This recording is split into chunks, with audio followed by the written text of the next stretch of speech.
want to do today is talk a little bit about how we can use stories in our business as coaches, both for building our business practice and for our way of coaching, for our way of being.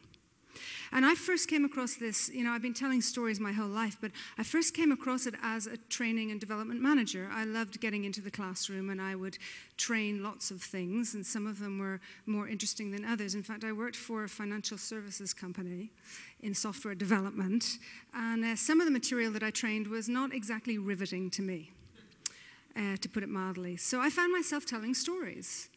And then I noticed something amazing. What I noticed was that every time I told a story, something changed. The energy in the room changed. People became more engaged. People were connecting in a different way. And what was really interesting was that they were retaining the learning. So I started paying attention, and then I stopped making it up on the spot, and I started actually planning for it and putting it in the curriculum.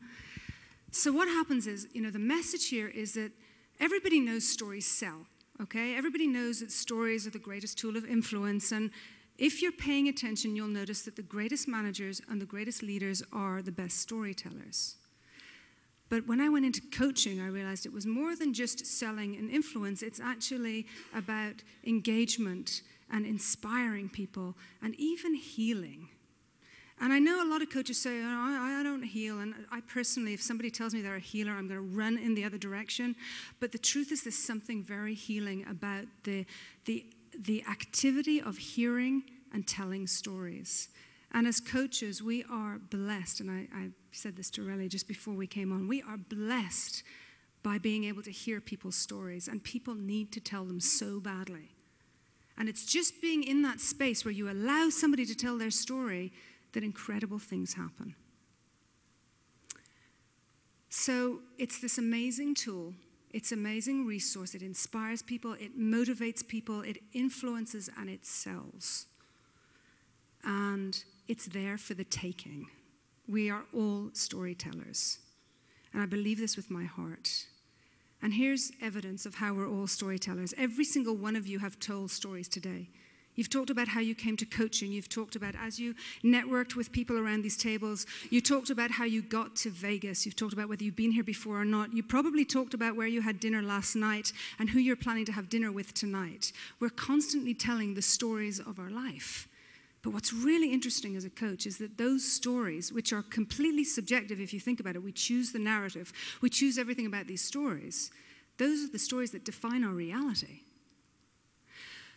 So I'm sure all of you know somebody, have somebody in your life that when you invite them over for dinner, they tell the same old stories, right? They tell that story of, 73 when they were on that trip or whatever it is.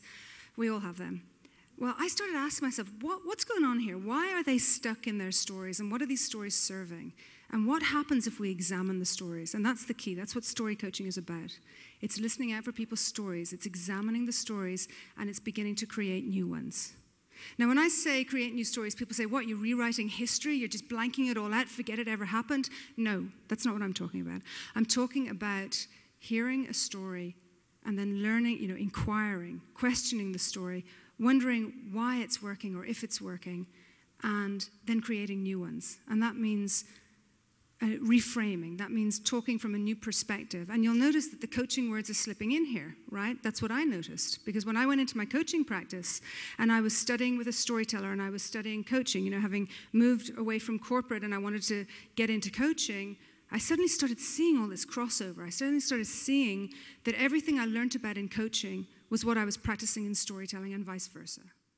And that was really exciting. What I'd like each one of you to do is think about your first storyteller. Okay, each one of you has a storyteller in your life, or had as a child. Okay, if you need to close your eyes, that's great.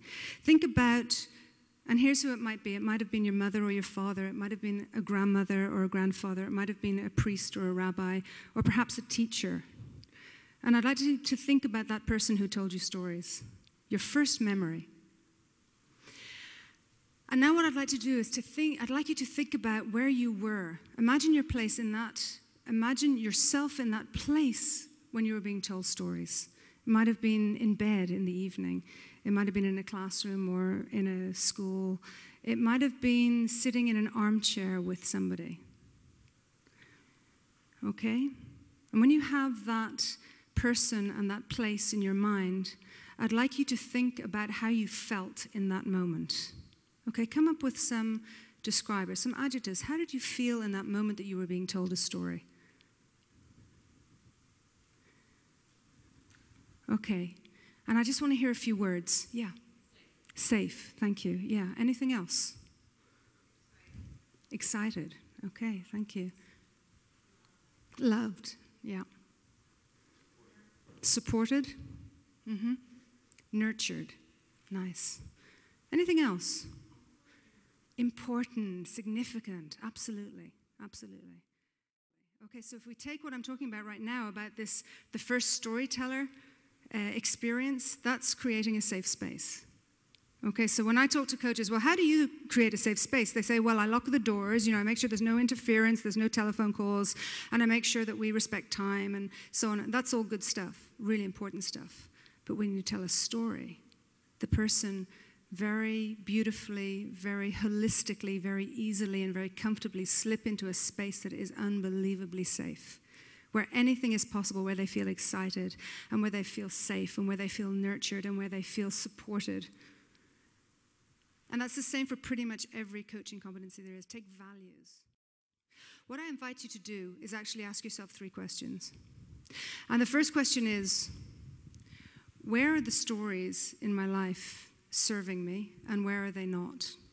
Because we all have these stories that we tell that kind of do ourselves a disservice. The stories that don't fit who we are, or who we have become, or who we want to become. And my greatest example, my greatest personal experience of that was finally getting up on the stage as a professional storyteller some years back, and just embracing the space, so happy that I was finally telling a story to a stage. I had about 100 people in the audience, and I got up there and I had practiced this story so well that I was telling it in my sleep. And I got up there and I told the story, and I had a standing ovation, and everybody was delighted, and my storytelling teacher, who was standing over there, was clapping and saying, well done. And I stood there feeling like the biggest fake in the world. And I'm thinking, what is that about? I've wanted to do this my whole life. I wanted to tell stories. I know that this is who I am. Why do I feel a fake? And then I remembered, as the 4th child of a family, my sister, who was a great comic and joker when we were children. And she used to say that she was going to be an actress and she was going to be on stage when she grew up. And of course, every family only has one actor, right? Only one person can be on a stage in every family. And that's the story it seemed I was telling myself. And when I realized that was such an old and outdated story, I could be up there, tell my stories, address audiences, and stop feeling like a fake. It just wasn't serving me anymore. So what I invite you to do is figure out what are your stories that are serving you, and what are the ones that really are sabotaging your ability to do what you want to do. And secondly, I invite you to really look into those stories and to either reframe them, retell them, or just chuck them away. Get rid of them. And then the third piece is to look at your business, because your business is full of stories. Your business is not just you. It's how you interact with people. It's how the people who are working for you or with you address you. And look at those stories. Look at how you brand. Look at the stories that brand your services or your products, and see if they're in line with who you are, if they're really authentic, and if they're matching up with your life story. And that's a great start to start getting storytelling into your business. There was this king, and the king was fascinated by the concept of peace, so much so that he wanted to own a picture of peace, but not just a picture of peace, the perfect picture of peace. So he sent out a proclamation to the land that any artist who could draw or paint the most perfect picture of peace would be rewarded greatly. And many people tried. In fact, lots of people showed up at the palace. There were hundreds of paintings and drawings and all kinds of pictures. And the king spent days looking through the pictures and trying to decide which was the perfect picture of peace, until finally he came up with 2. He was down to the last 2. Now, the first picture, it had a beautiful lake. And the lake was a mirror of the luscious mountains that were surrounding it. And above the mountains was a perfect blue sky with little white clouds, fluffy clouds going through it. And anybody who looked at this picture agreed it was indeed the perfect picture of peace. The second picture also had mountains in it, but these mountains were rugged and bare. And there was a foaming waterfall pouring down the side. Above the mountains, there was an angry sky with lightning flashing, rain was crashing down. But the king noticed when he looked closely that behind the waterfall, there was a rock. And on the rock, there was a bush. And in the bush, there was a nest. And a mother bird sat on her nest. And she was the perfect picture of peace. And so after some consideration, the king chose, of course, the second picture, because he said, peace is not what happens when everything is calm and perfect. Peace is what happens when there is great turmoil and a great storm, but there is peace in your heart. Thank you.